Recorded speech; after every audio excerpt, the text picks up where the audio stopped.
Whistles for Ray. Of course, it's in the freaking title. But, yeah, what up? Why? Shit, it's been a minute since I seen you.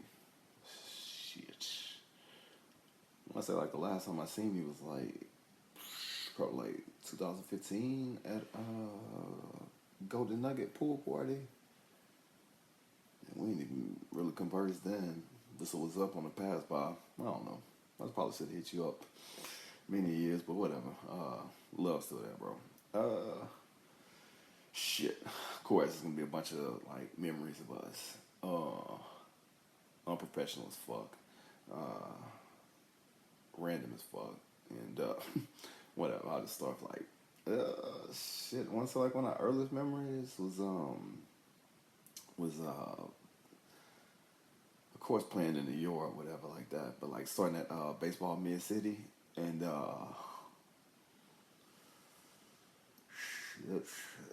I remember the time all the shit off the top of my head, so I might go back and forth over explaining like Jerry used to do.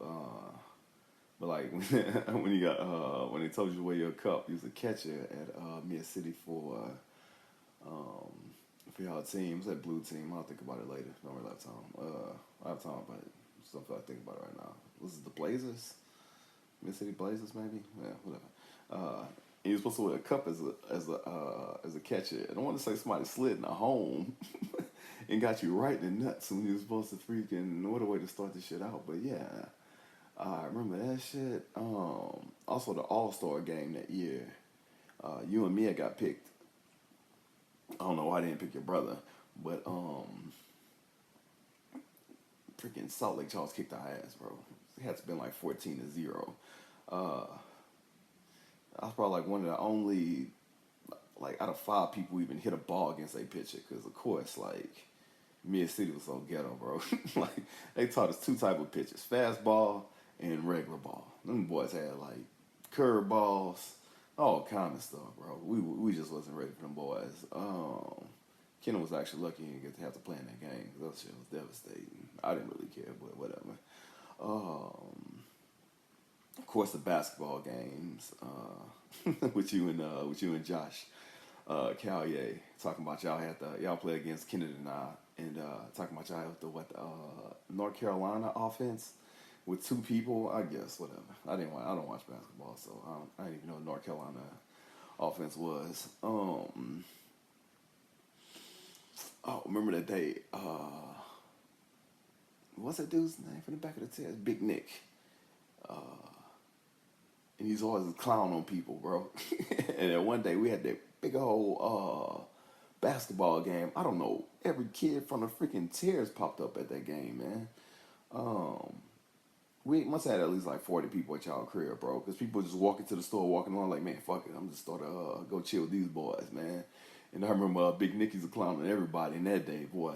I don't know who this dude was out the blue, man. Big Nick made the wrong mistake of wearing purple.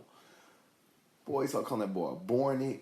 Just wrecked that boy. I don't know why I remember that dumb shit, but that shit was funny.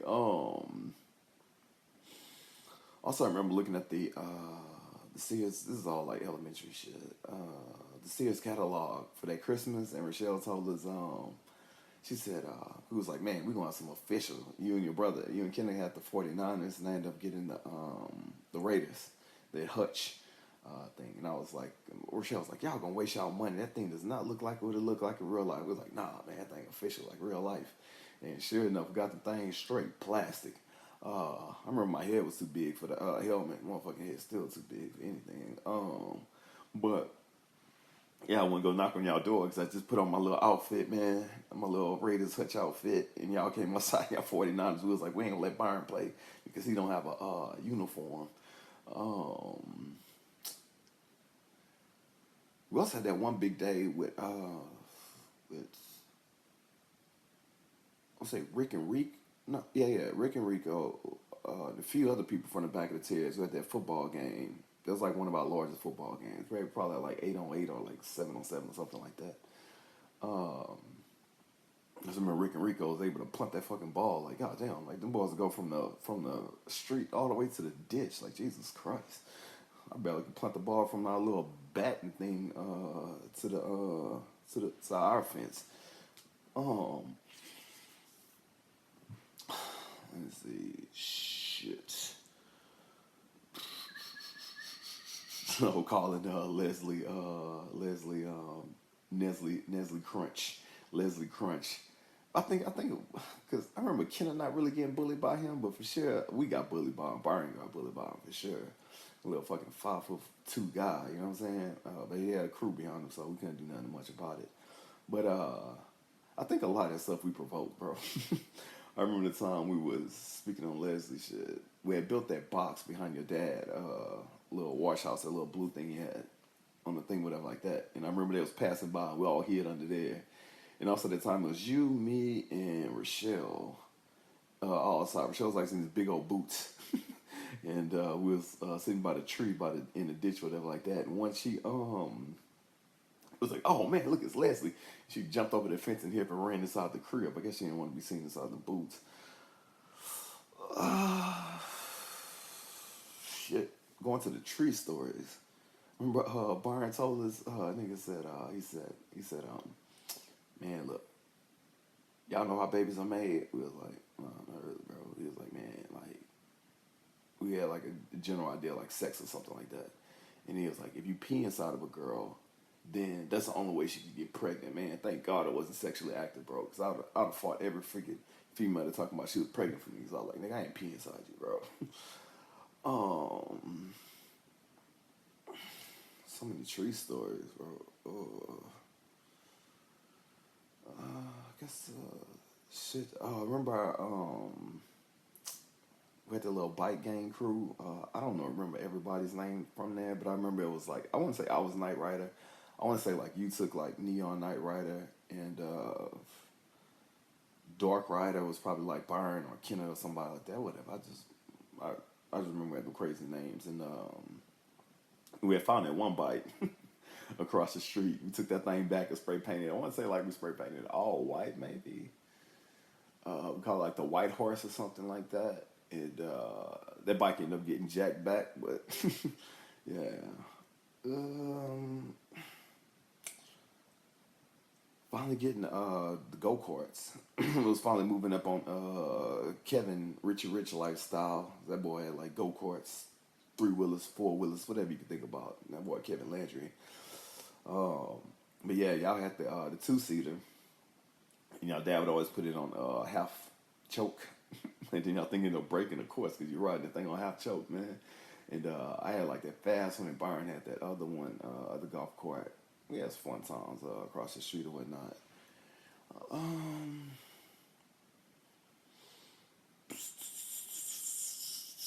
I just stare off at the distance because that's how my memories come to me. Shit. Oh, we started doing that fucking. We started doing. So that's been like 90s. We started doing the gymnastics inside the yard, and eventually our parents, we asked them, you ended up finding out through the through the yellow pages, that place near McNeese had an actual gymnastic course or whatever like that. And then your mom would take us. I would go to your house. So I remember watching like the Animaniacs or some shit like that before we left, and she would take us on freaking East McNeese. And East McNeese was like a one-way road. Like it was like one way this way, one way this way. I think it was like in the process of expanding it then. And boy, I remember doing my little ghetto ass full twist at the on the yard. And then when old boy, what's his name, like Scott or something, our instructor over there was like, the correct way you're supposed to do, you're supposed to jump up and then punch this way and then go inside of a full twist. And I was like, okay, I'll try that way. Bro, I just tried that shit, landed straight on my neck, man. I just remember it being all hot inside of in my neck. It was like, are you okay? But that was like the second time that happened because like one time you and I made up a routine on the hill, on your parents' hill.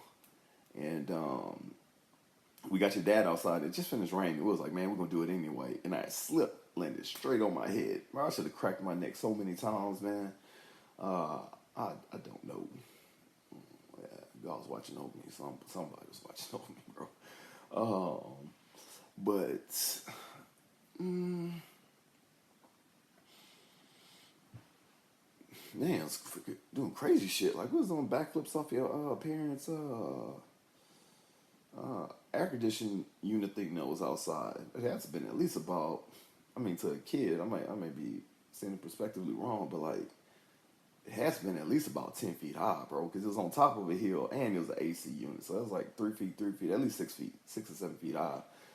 And I want to say it was you end up getting that little small trampoline, or I got the trampoline and you had that pad, and we were run and jump, and I'll jump and I'll do like a Superman thing, and then I'll do like a front roll. I was never able to do a double front. I did double fronts on Byron, big ass trampoline, but yeah, I wasn't cracking my neck. I don't know, on the hard ass ground. Oh, gymnastics. Dumbasses. We were standing by the street and we were there. One of us to do the double J walk when a car passed. Shit, was it you? It has been you, because I don't think it was Kenneth, man, because Kenneth wasn't the college football stuff. Or it might have been your dad, man. I just remember all of us going to that movie theater that used to be in the parking lot of the Prairie Lake Mall to go watch that movie, Rudy, the dude from Notre Dame. Still remember that movie. Probably you, because you was in the college sports a lot.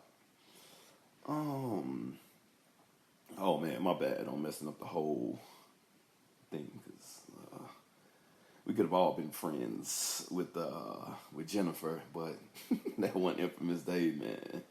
I was standing there, she was playing inside the dirt on our little home plate, and you was the pitching, you were the pitcher, and I said, man, she gonna move, because she was like really low, you know what I'm saying? I was like, man, the ball could go up this high, whatever like that, when I swing, you know what I'm saying? We're gonna miss it, or she gonna move before we even do it. I was like, man, just pitch the ball. Man, you pitch that ball, bat, aluminum bat, almost at full strength, just stopped. And I'm like, what the hell? Next thing you know, bro, I look down, and man, she just in there screaming like no words were even coming out of her mouth, bro. She ran around that house and then went back to her dad. I remember an old man came to my house like the next day. I guess he dropped off like the doctor bill to my parents' house or whatever, man. But yeah, she should have been part of the crew. Yeah, it didn't work out that well because of me.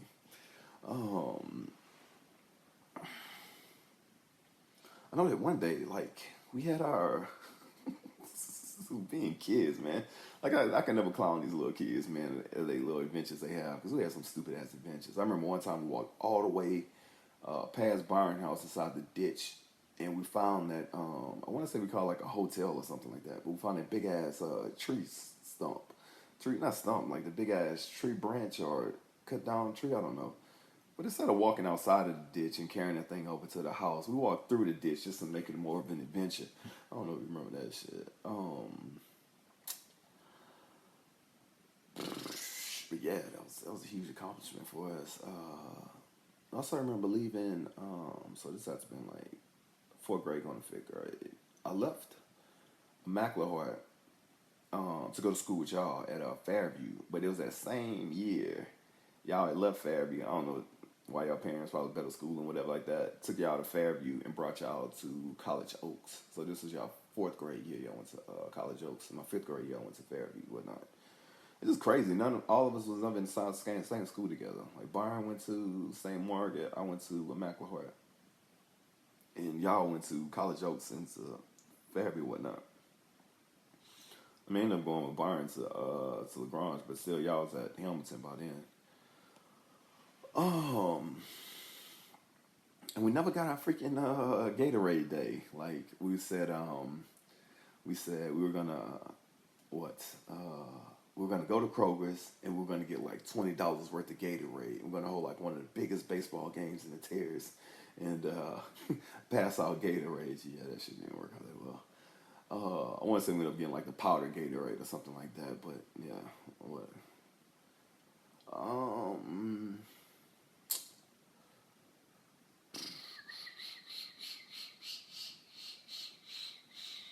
I remember, speaking of gymnastics, going back to there, we all went to Sam Houston Jones Park. It was you, me, Kenneth, and your dad. And there was like a talent show inside like these little wood cabin things. And you did like a two back springs for the talent show. I want to say you won it or not, whatever. But I remember that for some odd reason it popped in my head. Oh, and also dumb shit from elementary. Um, when when RJ threw the rock and busted the window, my parents' window, and I think his parents paid for it. My parents paid for it. Whatever. It didn't matter, man. But we was like, one day we was out the backyard with Kenna playing with Pete. We was like, man, we about to get revenge on that situation for no reason, nigga. And Kenna was like, I'm gonna just stay here and play with Pete. And we jumped over that fence, bro.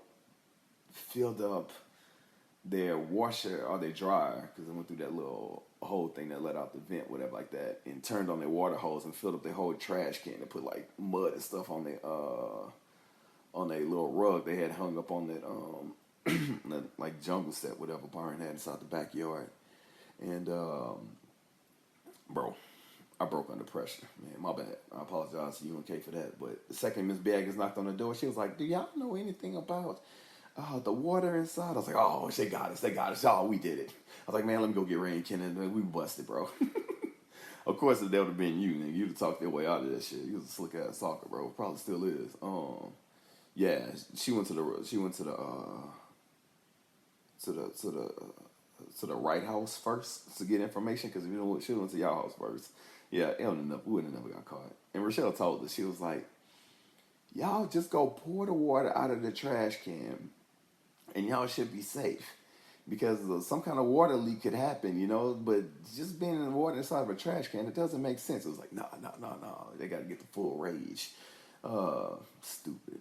I want to say like your dad took us to the Civic Center, because they had that big hill near that amphitheater type thing, whatever like that. I'm seeing all the shit inside of my head when I'm looking forward. And we was doing like flips on there. And while we was there, I think the water was filling up or whatever. And no, that was the next day. We're pretty much within that week, because Kenneth stayed and played with Pete majority of the time. Or it might have been the same day, whichever one. Bro, my memory's crazy, nigga. Like, everything like blends into one. Like, remembering that shit was like remembering what I just ate like 2 hours ago.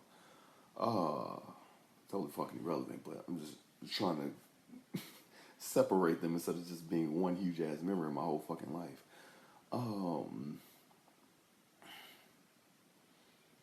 Bro, skipping over to like high school, man. Like, I don't know how you was able to get inside, but you would go watch Master P's. So it must have been like your 8th grade year, because it's like 98. You had a date to go see I Got the Hookup, the Master P rated R movie. And I was like, man, I want to see that movie, but I'd be damn, my mom about to let me inside that thing, so I don't know if the date had let you inside there or whatever, man. I wish I could know the backstory, but by the time you see this, I'm already peaced out, bro, off this earth. Probably could call you tomorrow and ask you that question, but whatever. I might not.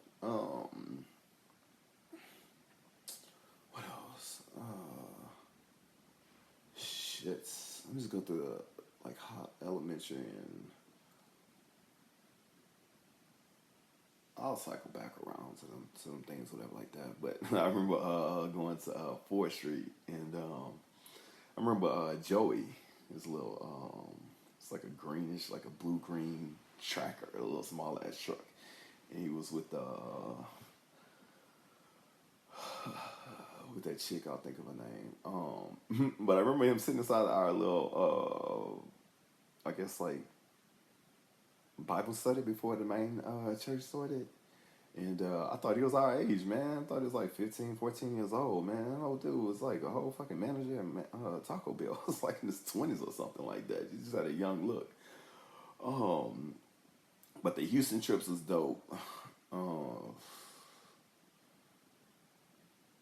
And man, as much as we loved Yellow Bones, man, you started dating Crystal. She was like the darkest girl we possibly known. She was a pretty girl though.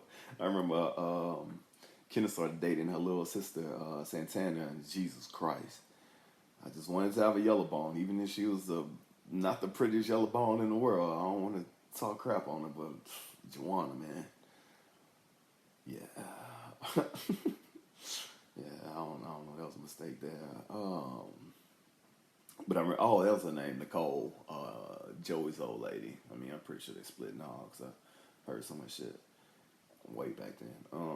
But when she had sung, "I Get on My Knees," and you, me, and Kay was inside the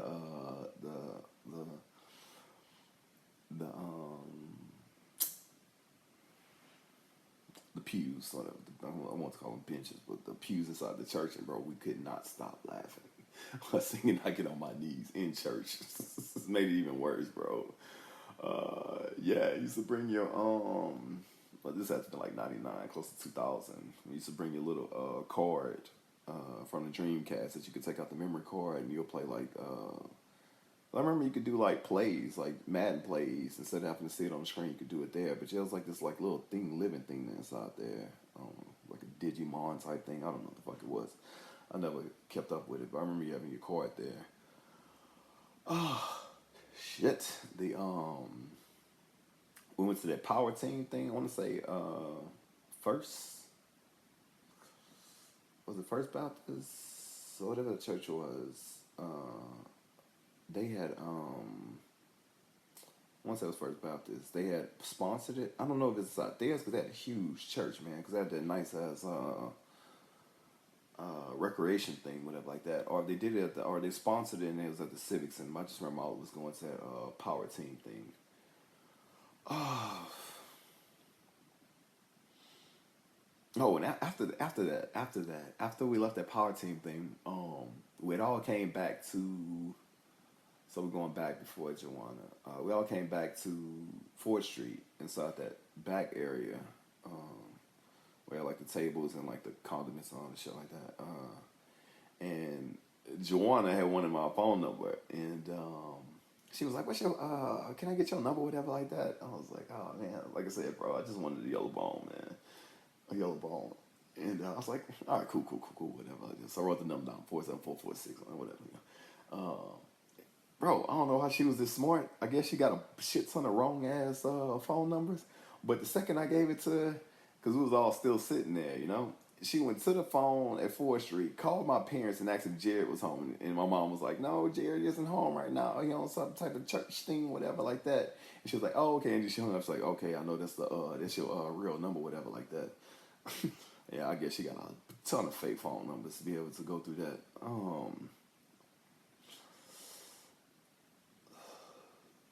Back at so many 4th Street memories, man. Like when I say 4th Street, like just floods inside of my head. When we were all driving back from church that one day with your mom was in the front seat, and we were inside the back. So I want to say you was in the front seat, and Ken and I was in the back seat, and was going down whatever road St. Louis down. I don't know this Enterprise Boulevard. No, it's not Enterprise. Maybe it's Enterprise Boulevard. I don't know. Whatever street that is, and Pastor Norman had like a billboard or something, and your mom was like, "Look, that's the Pastor Norman new church." And she took her eye out the road. I don't know if she totally forgot about the steering wheel, but next thing you know, we was like going left, right, like playing ping pong in the middle of whatever street that is. I want to say, oh, I'm gonna say Enterprise. I don't know street St. Louis down. I don't go down there enough. But yeah, but she finally got back hold of the steering wheel. And I guess she was probably scared as crap, you know what I'm saying? Because it wasn't just y'all inside there that was inside danger. There's somebody else kid inside there that was in danger or whatnot. And then she slowly looks back, starts driving, starts jamming her Whitney Houston Heartbreak Hotel little CD thing or tape, whatever she had inside there, and everything just went back to normal.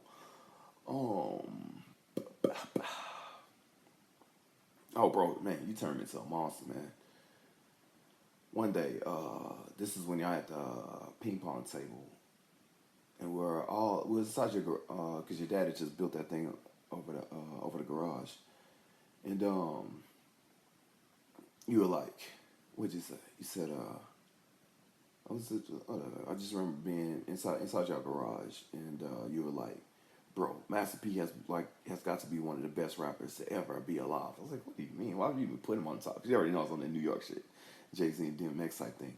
You were like, "How many people made a song talking to the president, "Dear Mr. President," and something about it just felt wrong about it, you know.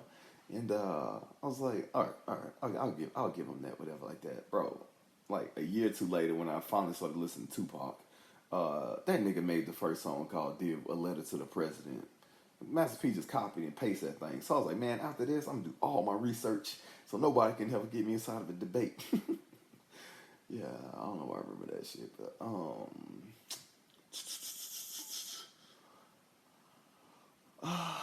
shit, video games. I don't know what got you into hockey. Like, what out of all the games they had on like Super NES or whatnot, or NES, whichever system it was, like you bought like a hockey game. I guess like the fighting thing was like the coolest part. I ain't gonna say it wasn't dope. It was pretty cool as fuck to play a hockey game. And I remember you had for the computer you had Diablo. I want to say it was Diablo, one of them like games with like the devil looking thing on the front of it. And we were all you, me, and Kate was all playing on the computer screen. And then next thing you know, we went down to like the Hell's Basement or whatever like that, and they had like strippers and all the other stuff inside there. And just so happened that thing paused right there. And just so happened your dad was just coming upstairs. Like, what y'all looking at, bro? Yeah, I think y'all got that disc thrown out that day, man. What? Oh, with the I remember we were all playing Tomb Raider, and that we was on the Egyptian stage, and that panther jumped out, and I screamed like a little bitch, man. But I had to keep gangs. I had to keep it gangs. So I was like, man, that's a pimp scream, whatever, like that. Pimp scream. Oh God, playing Zelda with you, Jesus Christ. We know not to give you the controller. Bro, you fell like 3 times. He was like, man, let me go back and get this heart. And it's like, guys, we fall into the water again. Sure enough, we was falling back inside the water again. Of course, at the time, you, me, and Kay was all upstairs, and for some reason Byron couldn't come. I think it was probably because Byron had farted and Kendall would snitch on him while we were all outside. But he gave us a code. Someone said like the Ninja Turtles game, up, down, left, right, A, B, some select start, something like that.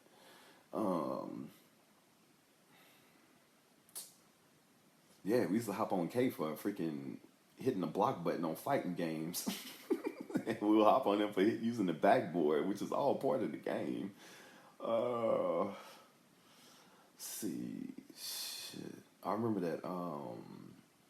So this has been later on, probably like the 11th grade, 12th grade type stuff.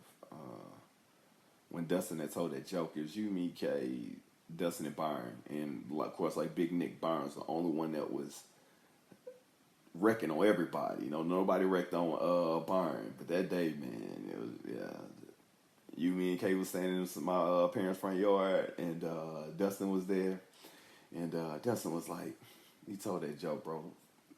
Probably won't be funny now, but shit, that shit was, dog, we was dying laughing. Cause not only the joke was funny back then, but of course it was Byron finally getting wrecked on, man. He said it was like 3 midgets all wanted to get inside the Guinness Book of World Records, and one was like, I got the smallest hands. He was like, all right, I'm gonna put this inside there. The other dude was like, I got the smallest feet. I'm gonna put that inside there. And the third one was like, man, I got the smallest dick. And he said, I'm gonna put that inside there. So all of them sent it out to the Guinness Book of World Records or whatnot. And the Guinness Book of World Records came back, and the dude with the hands, he was like, oh man, I got it. And he was like, I already knew I was gonna get that one. I got the world's smallest hand. The dude with the feet was like, man, I knew I was gonna get that one. I got the world's smallest feet. I'm inside the Guinness Book of World Records. And the third dude came back like cocky as shit. He was like, I already know I got the smallest dick inside the world. And so when he opened up the Guinness Book of World Records for the smallest dick, his nigga said, who the fuck is Byron Biagas? Bruh. The setup and the punchline on that shit was beautiful, bro. What else? Oh, back to like the 9th grade, man. My bad. I'm missing missing that jamboree. Bro, you begged your dad all day. Can you take Jay and I to the jamboree? And he was like, nah, whatever, like that. And then you finally begged him enough. I don't know, just like talking ass, bro. You begged him enough to go. And he was like, Jay, because I was outside the backyard. And he was like, man, we about to go to the jamboree. My dad gonna take us. And I was waiting for Denise to call me back. Dumbass, bro. That could have been an experience that could have changed like lives and shit. I don't know. I know it'd been a whole lot funnier than just sitting on the phone talking to Denise. And I was like, nah, I can't go. He's like, what you mean you can't go? I was like, nah, I can't go. I can tell you why, but that was the reason why. Dumb shit, backstory. Oh shit, back to like the 4th Street stuff. I remember what's his name? Nadio. I want to say he was like an Omega. He had like just finished pledging Omega because he had that. It was still like pinkish. I want to say on his arm. And the other dude, Mason, the skinny dude with the little glasses. I want to say they came from like Atlanta or somewhere with the East. And they came, I want to say like on a Bible thing to do like 4th Street with your dad, whatever like that. And they end up buying you, putting together like $80-some, man, which is like gold back then, like freaking diamond, $80 to get you that airbrush Master P the Last Don. And I know they said that was for you and Kenneth, but Kenneth couldn't fit that thing. That was specifically for you. But that was some fun times using Nadio to go swim at McNeese. And of course, like I kept wondering, like, why is he hanging around us? You know, dude was in college, in a frat, muscular dude, bro. What the fuck you gonna hang around a bunch of little 14 and 15-year-olds, bro? Yeah, so I understand it now from this point of view. But yeah, he came on one of the Houston trips with us for 4th Street. Of course, you'll have more stories because you knew him long, not way more than I did. Both of them.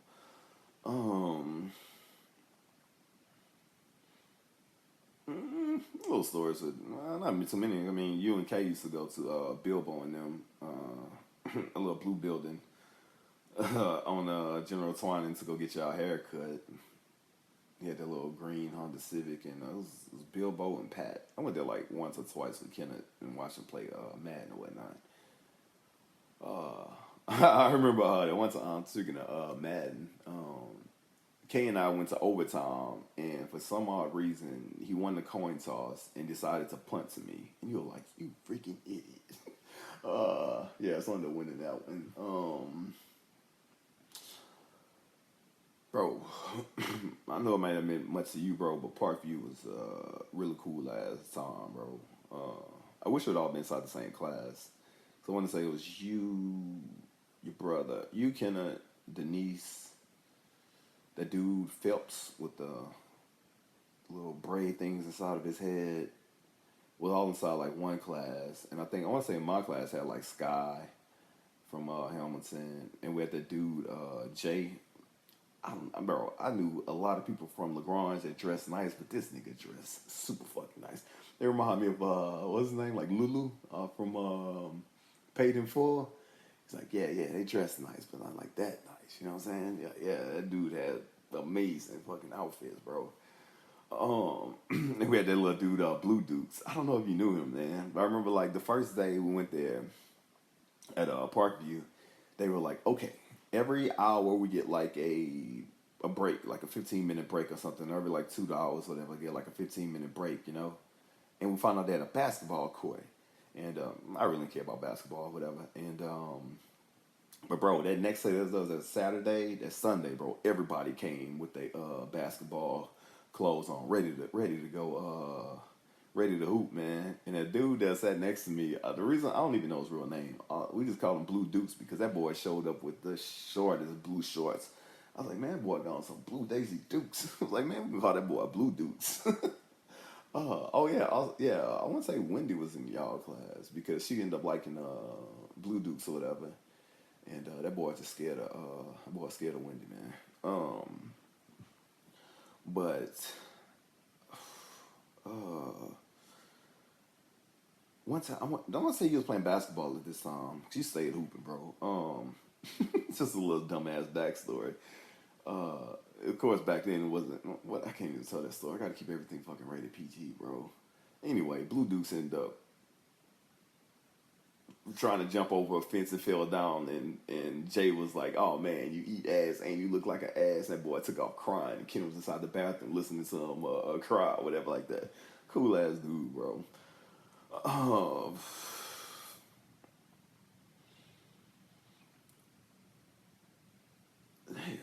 2000. I don't know what age you had to be, but I remember us buying Guerrilla Warfare. We was probably of age then, but I like that CD. You gotta take your shoes off to hop in that Bentley like that. Guerrilla Warfare. I could go through albums all day. 400 Degrees, still one of my favorite albums, front to back. Master P, The Last Dawn, front to back. Of course, DMX. Oh, he was a super Hot Boys fan. I dug their music, and I understand now. Like, I understand why. Like, I was more of a Jay-Z fan because Jay-Z was like that solo guy who got that arrogant little push or whatever like that. And Hot Boys is like the whole crew was got that fire push, and like you prefer to hang in crews, and I prefer just to hang out solo. Because I remember one time I went to a Washington Marion football game, and I had like two of my homeboys there. It's like Cedric was there. I want to say another dude named Derek was there, and we walked by him. He was like, "What's up, Jay?" And I was like, "What's up?" And he was like, "You know them?" I was like, "Yeah." He was like, "Why don't we go stand by them so we look like a larger crew?" I'm like, "Bro, we cool by ourselves, whatever, man." You love it. Marlon Mayo told me one time y'all played golf together. And he wanted to chill out with you, and then he was like, "Let's go eat at Jack Daniels." He's like, when we showed up at Jack Daniels, you had like 30 people over there, bro. And that's cool, bro. I was just never big on crews. So Hot Boys fit you perfectly, bro. Uh,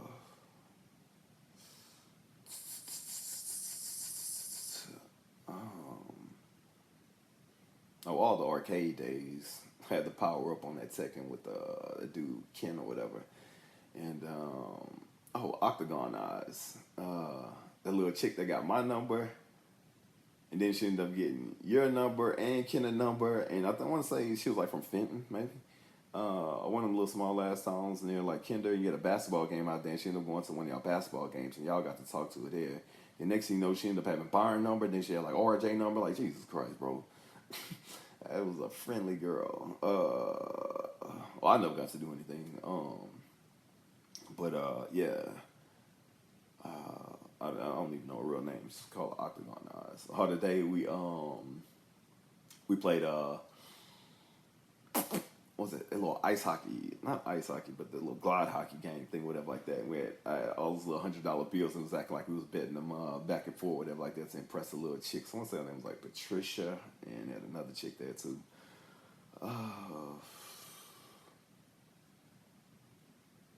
Man, there's somebody you didn't like in high school. I just knew him as JP. Maybe his name's like I know his last name was Poulard for sure. I don't know his first name was like James. It was a common ass name, but he was named JP, the tall cat. And I want to say he played basketball for Washington Man, but you didn't like this nigga because you was talking to Ashley Harris at the time. And I want to say she was going to prom or going to some kind of thing with JP, whatever like that. And he was like, "Man, screw it." We seen him in Walmart one time. You know, I was at Walmart, and he walked inside. He's like, "Man, screw that dude right there, JP." And I hated the dude JP, man, just because you didn't like the nigga. And then one day, like way later, man, like after high school stuff, I seen him again while I was shooting pool at Chenault, and he walked inside, and he's like, "Man, I can shoot pool with you." Cool, one of the coolest cats, bro. uh, yeah, that's another little side story. Oh, speaking of fabulous, man, my bad, bro. It's not my bad. Is I was downloading all those songs off of Napster, and I burn like UCDs, burn me CDs. We'll make like a CD every time we shoot out somewhere, whatever like that. And so you were going through the list, and he was like, you looked at it, he was like, "What dumbass spelled fabulous Fabulous? Like the nigga, you said the guy spells his name out of every single song. It's Fabulous. And it was me that spelled his name that way.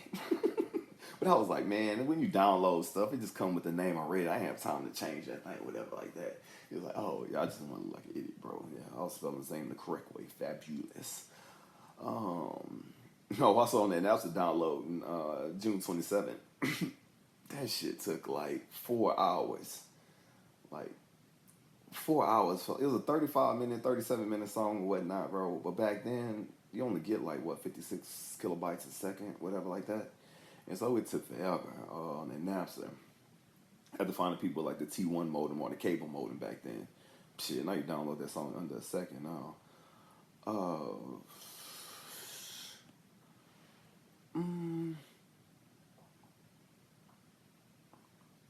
Man, we went to the mall so many times. Like, just remember we always saw our little thing off at J.C. Penney's, and then we end up walking all the way to Dillard's. We had our little pattern, and we'll go sometimes like the little fur perfume shop to test out their cologne so we could smell good while we was there. But there was one time it was the Mustang clique. Burn, RJ, Dustin was already there, and then you, me, and Kay was walking. And so we all do was like, man, let's just Burn, of course. He's like, man, let's all just sit down and clown in the food court. We all sat down and clown in the food court. And bro, this chubby white chick came over. She was like, all of y'all look good. Can I have like one of y'all's numbers? And back then, man, like the 90s, man, took a lot for a white chick to come up to a black dude. You know what I'm saying? Now it's just normal, you know? But bro, we bust out laughing in that girl's face. That was so freaking wrong, bro. And I promise you, Byron was fake laughing because he wanted to give him give it the number. But since everybody was laughing, he was like, "Oh, I've got to play the role with everyone else or whatever like that." The malls. We had the 4th of July was dope. I remember so this had to have been 99. 4th of, yeah, 99, cause I'll tell you why I remember from 99, because you had a cousin that came over, cousin or friend, whatever, that came over.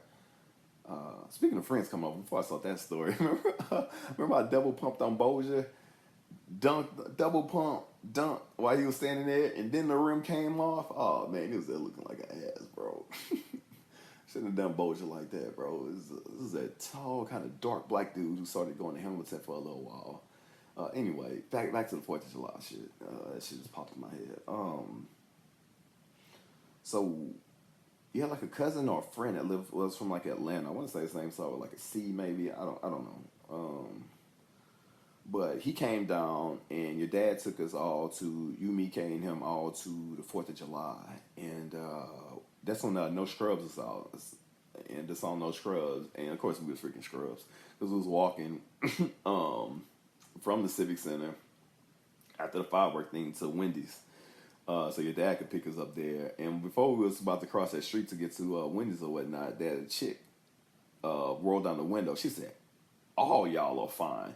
She said, "But you," she was talking to me, she said, "You really fine." She said, "My little cousin wanted to get your number," because the little cousin name was DeWan. And I want to say that chick that was driving probably like 20, 21. DeWan was probably like our age at the time, like 15, 16, whatever like that. And we exchanged numbers. And it was extra special because the song No Scrubs was out, and we was walking, getting numbers or whatnot. And then we waited at Wendy's, and we was like, man, I want to get something to eat before your dad come. And the drive-through said, we was thinking about pulling a walk-through, walk through the drive-through, and it was like only cars can go through drive-through or whatnot. But after that, I want to say like a week after that, because he stayed for a little minute, and we all went go see Wild Wild West at that movie theater behind Walmart before it was a bistro shit. And once we walked inside, they had that cute, curly, brown-skinned chick. It reminded me of like Christina Milian. Of course, it was Sheena. I don't know if you remember Sheena or whatnot, but it's something. I'll add more to that story, whatever like that. But she ended up coming up to me, and she asked me for my number. And I was like, cool, you know? So we exchanged numbers or whatnot. And fuck it, yeah. So, like, just sticking with Sheena. 90, so that's 99. So 2 years passed. Because, like, the first time she called me, she was drunk as shit. She was like 16, too, 15, 16 years old, too, whatever, like that. Backstory shit. Um, she's like 15, 16, too. And when she called me, she was like, "Oh, I'm so fucked up on beers, blah blah blah." I was like, I was all fucking Mr. Holy back then. I can't not talk to someone who drinks alcohol and gets you drunk. So I was like, man, I'm never talking to her again. So I put it inside my little ball of phone numbers I used to have. You remember that? Because I had like a rubber band wrapped around it. And 2001 came along, and we all chilling at you and I were both chilling at my crib, and you went inside my closet and you took out the little ball of numbers, and you were like, "Man, you remember Sheena?" I was like, "Yeah, of course I remember Sheena." I was like, "I can't talk to her because she's too drunk or whatnot. You know, she drinks too much or whatever like that." And you were like, you say, "Man, I already called her." It's like, "What you talking about?" He had took the phone that was inside of my room, dialed the number, and he was like, "Bro, if you don't talk to her, you can just look like a little bitch." I was like, "Fuck!" So I picked up the phone and started talking to her, whatever like that. And sure enough, bro, like I want to say like within that month or just the next month, I end up supposed to keep this PG, but smashing. I end up smashing, bro. And the only reason why I talk about this part because that's when I broke my virginity, bro. uh, I don't know if y'all thought I broke my virginity before then. Nah, but you're definitely the reason. I broke it to Sheena because I ended up getting her before I even got to Megan, because Megan and I was broken up during that time, and I think that's why you grabbed the numbers and said I need to talk to the chick or whatnot. And yeah, I give you credit for that, man. But then again, after I smashed whatever, like that same day, Megan came back inside of my life, and I just go Sheena for the rest. But yeah, he was a bold ass dude because I remember I told y'all like that Darnella, that bright skinned chick that went to bar. He was like, "Nigga, she's still across the street from Hamilton, that weird ass house with that high ass, like, upside down V roof, whatever, like that." And you and me was driving one time inside your car, of course, listening to freaking number one stunner. And you just stopped out. You parked in that grass that was like on the Hamilton side, and you said, "Bro, we're about to walk across the street. So I'm about to go knock on this door." I don't know who gave you these freaking titanium balls you got that weigh like 40 pounds each. But he was like, "You just gonna look like," I'm saying, almost same thing you did with Sheena. You just look like a little bitch if you don't get down, bro, because I'm gonna tell you inside the car. I said, "Mother." So we both got down, we knocked on the door, and then the mom came to the door and she ended up saying Darnella wasn't home. That probably could actually led to something if she was home. I don't know, but we killed it after that. I was like, this nigga here got giving me all type of stuff, man. I can imagine stuff you got Quentin Quincy into. Jesus Christ, bro. Then oh man, you getting it's all high school type stuff. You getting a job at Taco Bell, bro. You brought home a check that was for like $420 some dollars, right? 419 to 430 some dollars, whatever, like that. Yeah, I worked like 2 whole weeks at Taco Bell. Bro, you showed me that check, man. I swear to God, I seen like 7 zeros after that thing, bro. He was a freaking millionaire to me, nigga. I was like, what? Like I was doing those little small jobs with my dad, like doing like the little construction thing, making $100 here, $100 there, and cutting that grass at my cousin Big Mo. But man, you brought all that down to one check, and we ended up going to Sears when it was still when it was inside the mall, and you bought that Jensen app. It was like a Jensen like 4,000 or some shit. Like most amps was like 2,000. Like let's say it was like MTX 2000. He was like, man, this Jensen 4,000 and it's cheaper, so it got more power to it. And that bitch kept overheating. I understand why they were selling it for so cheap. We'll be riding, and all of a sudden the music just cuts off. And I'm like, bro, I was jamming, man. He was like, the amp overheated, bro. I gotta wait till it cool off, and then we can start jamming again. But yeah, but when it came to decks like CD decks, nobody was messing with Dee Dee inside a blue truck. I want to say like a blue Chevy with those hips on it, whatever. And she had that dolphin thing where like the little when you turn on the trucks, you can see the little dolphins going up and down, whatever like that. I had that bullshit ass JVC that just said hello when you turn that bitch on and goodbye. when you get off of it, whatever like that. And shits. I don't know why that just popped this out of my head, bro. When you showed me DeMarcus or DeMario, that black dark ass dude that worked at Taco Bell with you, when he took that prom picture, homecoming picture, and that nigga wore all white, and all you see is the teeth, a suit, and like the hat, and man, that boy drove over that picture, bro. Somebody said it looked like it was a hanger just holding it up because you can't see DeMario or DeMarcus, whatever his name was, inside the pic. Oh yeah, worked as they're probably still cool because he in Houston now. I seen a video of him the other day. Chris Senegal. One day, Chris Senegal, you and me and Dennis and I was in the back seat. You and of course Chris was driving his red Saturn, a Burgundy Saturn, whatever. And you was in the passenger seat and was driving down Broad Street. And Chris had stopped by like that Bank One or Chase or whatever. I don't say it was Bank One at the time, to get like some money out the ATM because we were going to the Gentleman's Club in Saw or whatnot. And he pulled back out because he got some money out the ATM. We was driving forward. It was like just after he passed the Enterprise Road or whatnot. And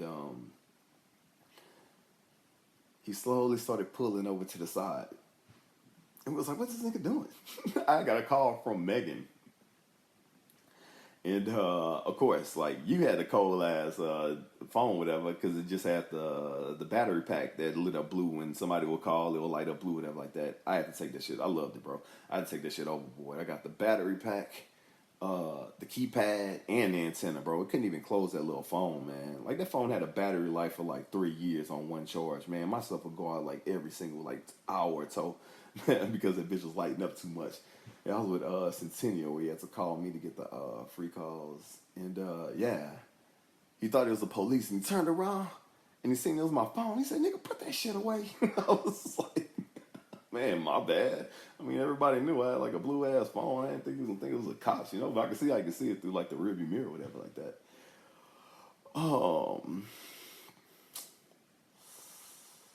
That was one trip we took.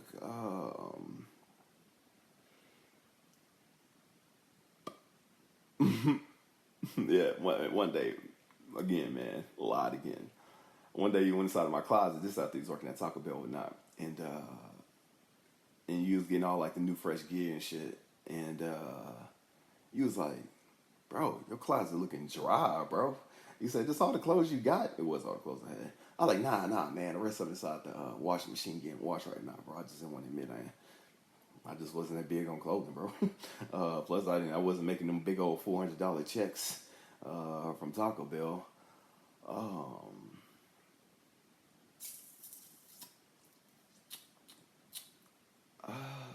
Shit. Well, I guess it goes like towards more of the college years. We're all chilling out at Funko Land. I don't know why you ended up there. Oh no, man, you told me about the party, right? You told me about the 18th Street party. And man, we say 18th Street party so much. It might have been 15th Street, but I just remember it as 18th Street. That's how we remember it. Uh, so there's happening a party like right there near Moss Regional. You remember after I tell you that. Not Moss Regional, near Memorial. You remember after I tell you about it. And you and I went to Walmart before then. This is when you was on your your Issey Miyake cologne. Issey Miyake, some shit like that. And we ended up getting those little Peachios and those sour worms, whatever like that. And then we went, drove, and met up with Dennis and Kenneth at Funko Land. And we left from there to go to 18th Street party. And that's when they like a fight broke out at the party. And we all went outside to go to the see who was fighting, whatever like that. And Kenneth, for some reason, went the opposite way. Kenneth being Kenneth. And he went to his car. We didn't know. But we was watching the dude get jumped, beat the hell out by 2 dudes, whatever like that, man. Then all of a sudden his face got turned down and saw like the water, whatever like that. And it was like, oh, that boy drowning. And they turned his face over and they kept beating his ass. One dude took a phone and said, kiss my phone. And he hit him in the face with a phone. They had like another chick there, started getting buck on some other chick. She was like, oh, you my cousin. But then after all that shit died down, it was like, where's Kenneth? You know, because it was exciting watching the fight, whatever. Dude getting nearly put to death. Um, and that was the first time Dennis and I really seen you care about your brother that much. He was like, where's my brother? Where's my brother? Use the excuse later that your mom said that both of y'all had to come home together, whatever like that, because y'all took separate cars. But I think he was purely worried. But anyway, we ended up driving back like towards the house, and Ken was just chilling inside Kroger's parking lot. Whatever reason he chose to go there.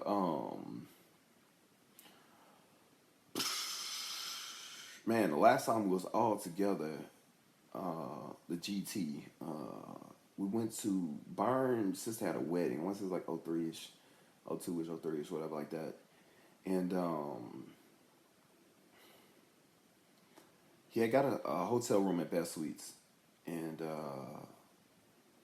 of course, like nobody was because Byron's like, man, everybody bring over any females that y'all know. And we all knew. We was hoping on the next man to bring females, whatever like that. And of course, it was the mother. It was RJ, Byron, Dustin, me, Dennis, and Kenneth. And you, and I don't know your homeboy's name, but he worked at Finish Line with you at the time. And like those Chinese eyes with the two Asian tattoos on his tricep, like Asian tattoo symbol. All of it was there. And Dennis ended up bringing Ashley Touche. And the only dumbass that brought a female because everybody else relied on another female. And everybody was trying to get to Ashley, bro. And we just had to get Dennis downstairs because it was like, she ain't gonna do nothing with Dennis up here. And we got Dennis downstairs to race Byron because Dennis was like, I'm flat footed. I could beat you in a foot race or whatnot. And yeah, I don't think anything happened because I ended up having to leave because I was working at Harris in the valet thing. And y'all stayed the night there, or y'all came back the next night because y'all went. Some of them went swimming at the Best Suites hotel, whatever like that. Man, I was pissed off. I didn't leave work. Man, yeah, called me to go to this party. I think Hamilton was like throwing a party, whatever like that.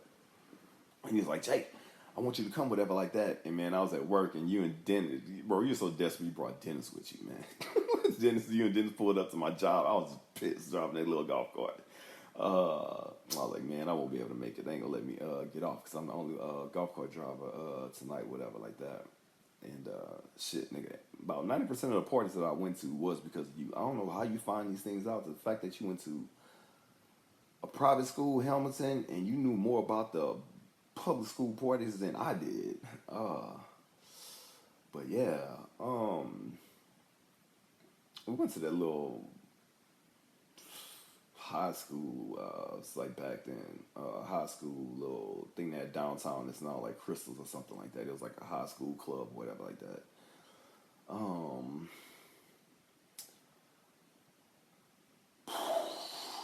Shit.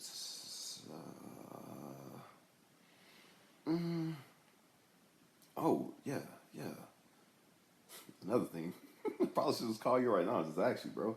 But anyway, I'm trying to distance myself from people as much as I can, so it won't be as hard when I leave this bitch. But bro, one day you went to Hubert Park. I want to say it was with Quinn Quincy, and it was like early that day, and you got into it with some other dudes or whatnot, and you called upon Dennis, me, and Desmond to meet you at Hubert Park that night because it's supposed to be like a fight, whatever, like that. And he was like, "Bro, look, I'm gonna handle this shit. I just need y'all to stand there and look like big dudes." They probably got like one or two other people there with him. You know what I'm saying? Y'all don't have to nothing to worry about. And I'm gonna take all y'all boys to Burger King afterwards to get all y'all combos and stuff like that. So it was like cool, you know. Desmond wouldn't be much of a help.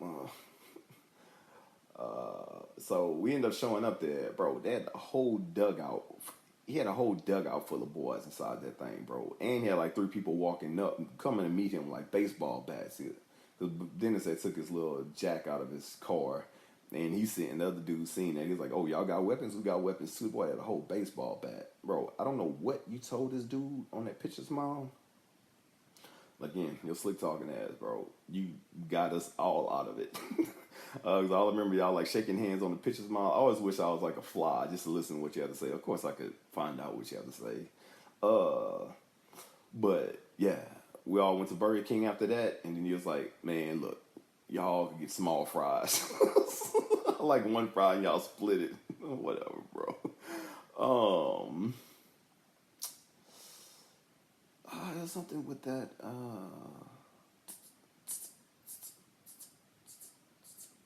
Um, Burger King links. Man, I'm on fast food now. We went to McDonald's one time, and it was you drove us there. It was you, Quinn Quincy, and me. And when we went to McDonald's on Broad Street, you was like, "Hey, bro, I'm gonna need all y'all to stand right here one by one. You know what I'm saying? I'm gonna take a picture with my phone." Back then, having a camera on your phone was crazy because it was so sad that people, man, I got a picture phone, I got a camera phone, and you still got pictures. So when the call, it could show up our face or whatnot. That shit was so gritty, man. Like about the lowest quality, like 480p pictures, whatever. It was cool as shit back then, bro. Shit, who's jumping around now after college shit? I remember, yeah, was it that year? Yeah, this college was hitting me up to go to Mardi Gras, and I ended up going to Mardi Gras with you and Kay. This is you still inside your white car then, and the white Camry, and you were like, bro, if any one of y'all split up, when we get on this Mardi Gras, when we go on this Ryan Street, you're getting left behind. We're not looking for nobody, and everybody came to agreement. Okay, cool. We'll stick together, bro. The second we hit that strip, man, we made like a left, close to like towards 12th Street. I seen freaking Megan and the dude Joe Jackson sitting in the back of a truck. I was like, oh my god, hit me and punched me in my chest. Wasn't even her and I wasn't even dating then. I just didn't want to see with another nigga. You know, I was a jealous ass nigga back then. Next thing you know, that chick, what's her name? I went to Jessica, the thick ass chick. That was like a cheerleader at Lagrange. Like her and I never spoke, not once. She was dating this dude named Derek Vidrine, and some odd reason, just so happened she had walked by right after I seen Megan, and she like put her arms like kind of like around my arm, whatever like that. She was like, "Hey, you go to Lagrange, huh?" I was like, "Yeah," and she was like, "I want you to come with me to help me find my parents." Peace, Ray and Kenneth. Yeah. I had to get my little ego back then when I used to have an ego. Yeah, my bad. We walked all the way to Wendy's. Actually, place we went to the 4th of July with. That Wendy's by the Civic Center, and I just had to be with somebody, bro. Um,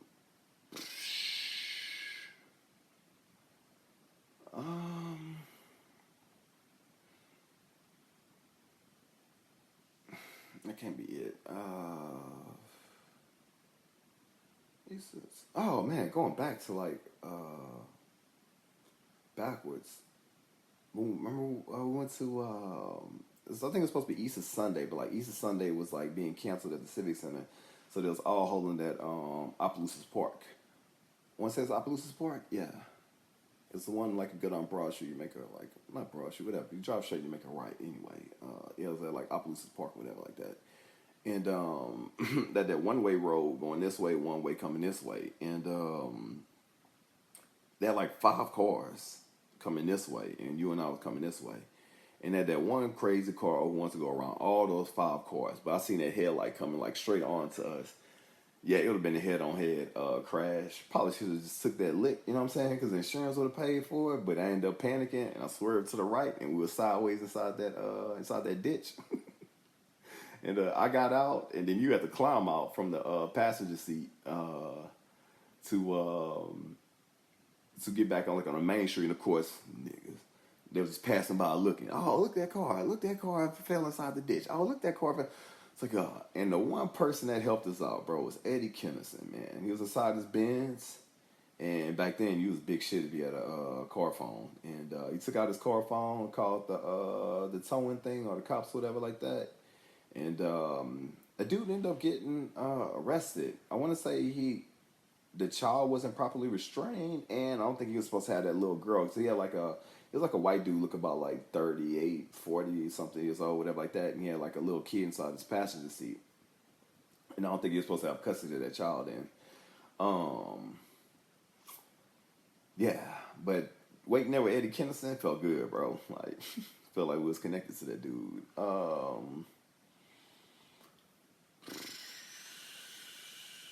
Oh God, yeah. Wait, before I started even working at Harris, I went to that orientation, and I ended up winning that little purple digital dice, which I wish I'd have never won that shit, bro. I had to lose about $200 to $300 to you because we'll play. Whoever get the highest number, you'll hit it, and then whoever had the highest number will win. And I was whipping you. I don't know what little kind of cheat code you found, bro, but every single time you was hitting like a 6 or a 5, and I was getting like 1 and 2s, bro. Yeah, I didn't know I had to throw that little thing away, bro. Oh,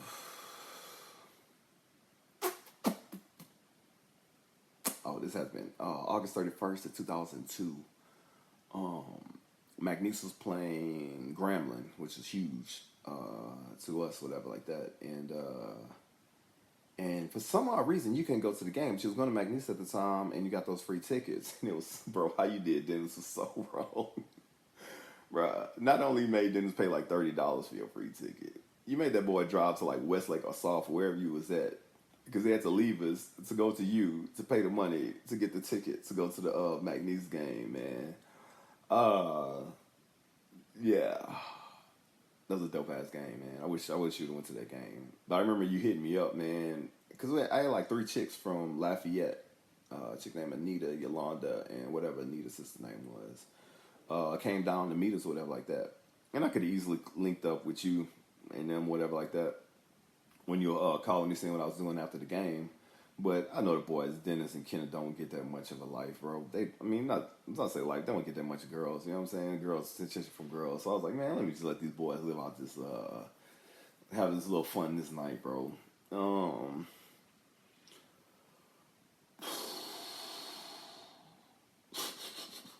I remember you was jacking, shit, that shit was like 20 years ago, so well over 20 years ago, like 24 years ago. So main shit could happen to you now. But you was jacking Walmart, and I don't know what kind of scheme you figured out, but you would take the items and put them by the what do you call that? Like the gardening section where they had like the gate, and then like when Walmart would close or the gardening section would close, you just pull them out from under the gate. But you end up getting these DVD series like 1 through 6 or what? How many? I don't know how many freaking Rockies they have. And Dennis watched them things over and over and over again. It's like he was like, man, since I ain't got no cable, bro, I thank Ray for getting me these Rocky DVDs. But after that, man, like, I was so proud of you when you got that Montero Sport. Because I want to say, like, your parents is like, if you and Kenna get good grades, y'all gonna get matching vehicles for y'all first semester. I want to say you made like all B's or something like that. And of course, Kenna was messing around with the freaking arcades and stuff like that. And I think he ended up fell in like piano class or music class. And I dude who wasn't smart enough, dude just wasn't applying this stuff. And I remember you said you was inside of a class with RJ. I don't know what class it was, but y'all cheating off of somebody else. But anyway, it doesn't matter how the fuck you got it. But then that Montero Sport was cold, nigga. You was the first person with the SUV. And then when you added the spinner stud, dope, bro. So we ended up going to, oh man, that shit hit me in my heart, bro. One time I was playing a little Soul Calibur game with Kenneth, and I was like, man, you walk inside the room because you was about to leave to go somewhere. You was always going somewhere. You were like, I was like, man, Megan doing this, doing that. I was talking to Kim, whatever, like that. And then you just walked inside the room, and you looked at me, you was like, shit, better you than me. It hurt. I was going through it, bro. I was going through that stress, man, for no reason, because I wasn't even dating at the time. But anyway, you and I, man, this is like one of like huge moments in my life.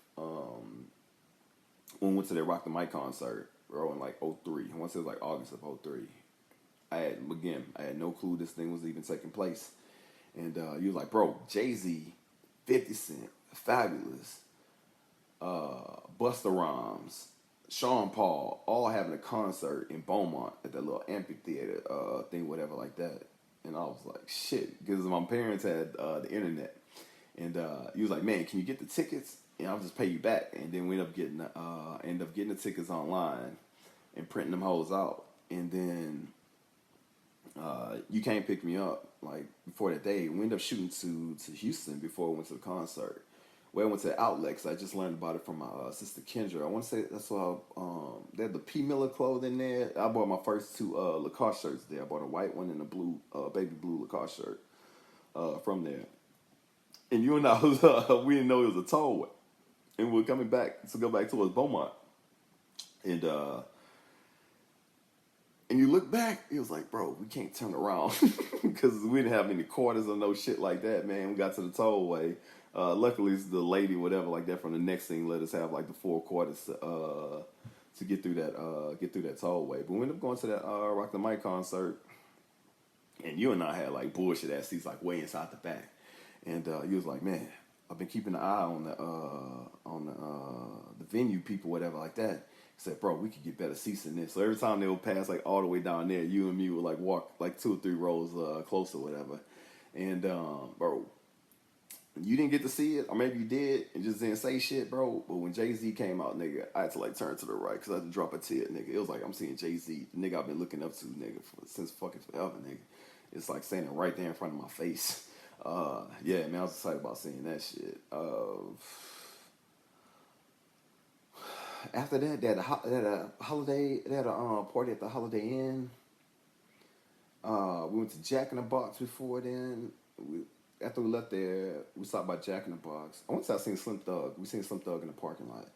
But anyway, went to the Jack in the Box. And then once we left there, we went straight to the Holiday Inn thing. And it's crazy, niggas. I don't know if you remember or you've even seen him, but you was to my right and Bun B was to my left. I mean, it wasn't like he was talking to us, whatever like that, but that nigga was just sitting there chilling. And that was the craziest shit. Still blows my mind, bro. This nigga was asking a female for her number. I'm like, nigga, you a rapper, nigga. You hang around Pimp C. I won't say Pimp was locked up then. And I'm thinking to myself, like, Tarisha, bro, females should be dropping themselves to you. And I want to say the chick turned him down. I was like, she didn't even know who the nigga was, man. But she probably regret that shit later, finding out who Bun B was. Didn't give him a number, but anyway, I just remember that little thing. Oh, but before then, bro, when we got inside, oh shit, missing the whole point of the story. We linked up with Terry Jones and Ian Cook. They came meet us after the thing because they just wanted to go to the after party and whatnot. And you were like, man, nobody wanted to take Ian Cook because Ian Cook stayed with weed or whatever he had on him at the time. Nobody wanted to get busted with him, whatever like that.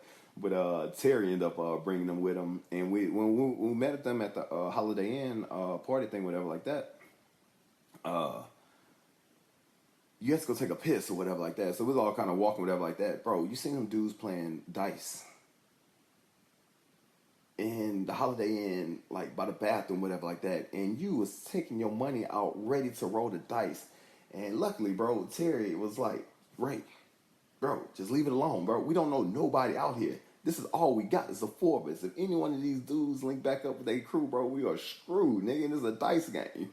And it had to like physically pull you away from that dice game, bro. You was huge on gambling, man.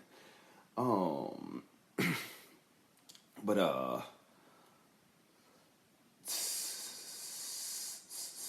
yeah, that was a fun moment, man, especially getting to see Jay-Z. Also, 03, another event happened in 03. I went to the Kappa Beach party. Because I went with Dennis the day before. I went with Dennis that Friday. And then that Saturday, you and Terry wanted to come because I had told you about it, whatever. And we all met up at Dennis' house because I had to wake that boy up to bring him back because he was working at Waffle Iron. And he had just finished his shift, but I know he had wanted to go, you know. He was still tired, but I was like, bro, you ain't about to miss this shit. And so we all sitting inside the front yard, and his dad thought we was throwing like a birthday party for some chick that went to Helmson that he made up inside of his head. That nigga was a slick talker too, but like the remedial version of you, nowhere near you, bro. but he was like, yeah, we all going through a surprise party for this chick, and so his dad was like, okay, because his dad was like super strict or whatever like that, and next thing you know, we were all standing outside. He's like, man, what the hell dinner is that, man? He said, we're going to miss the ferry. And I was like, bro, I hope this nigga dad doesn't hear about a ferry because we're supposed to be going right there to Sulphur. It's the whole point. You don't need no ferry to get to Sulphur, but his dad didn't hear. We ended up shooting out, whatever, like that. And you and Terry was on this LL Cool J licking lips things. I don't know why y'all want to lick y'all lips, but I guess it's like a sexy thing. I don't know, whatever. But I remember Terry had this dope ass idea. He wanted to start a clothing brand, which he could easily start right now, because it's easier now to start up a business than way harder than it was then, because you have to go through like businesses to get your clothing back then. Now you can just promote your shit anywhere. But he cut holes inside of jeans, and like he'll put like a yellow patch or whatever color patch behind the jeans, and they'll match with your shirt or not. Because you was dating his sister Portia at the time.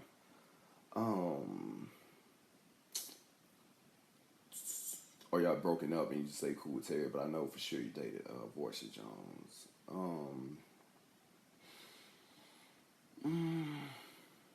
And after that, man, it was like a huge ass gap, man.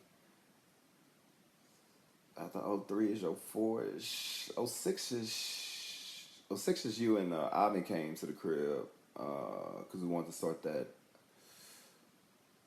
poker thing I was saying the Charlestonian, I had like a 2-bedroom apartment. I wasn't using the second bedroom for anything. You wanted to start that. And also like in 06, we'll go meet y'all at the Kappa house, whatever, where Marquise Baker, what do I call it, Marcus?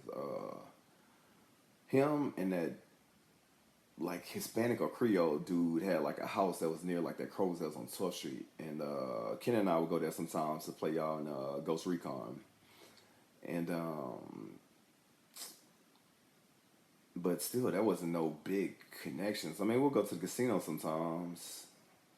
I remember that time we was at the casino. He was rolling dice, and bro, you could not pass a line for shit, bro. So I was like, man, fuck this dude. I'm just don't pass this line, nigga, all day. I mean, he was cool with it, whatever, like that. But I mean, you should have been on the don't pass line too, because I went like 6 in a row where you didn't pass the line, whatever, like that. And cool moments. Oh, we went to after one of the times we left the casino, we went because remember, like when we was young, they had that I'll say like Walden Books inside of the mall, and we used to always go look at the DuPont registry, so like look at the new like Lamborghinis and cars, whatever, like that inside those magazines.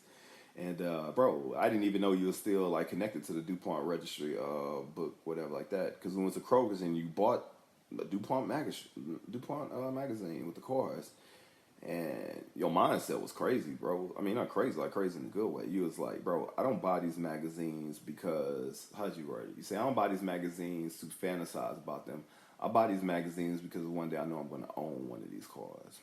You dig the confidence, bro.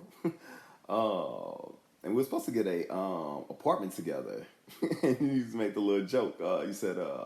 You said, bro, we get apartments together. We have so many females running through there. Our neighbors gonna think we're running a beauty salon. And I had to think about it for a second. I was like, oh, there's so many females that run in and out that thing. Yeah. We linked back up in 2012.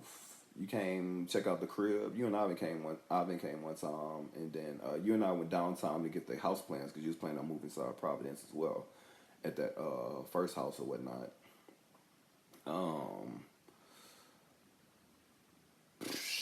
But after that, man, I would see you here and there. Like sometimes at the casino, I just don't know why we never reconnect. There was never any hate on my side, bro. But yeah, let's say 2021, I ended up retiring from the casino. Still haven't worked since then, shit. But I'm about to retire from life. But yeah. That's about it, bro. I mean, if I think of something else, I'll add it to another video, but love you much, bro. And use your skills, nigga, to your advantage, bro. Because you have bro, like niggas say, bro, you can sell ice to a penguin, bro. Love you, bro. Peace out.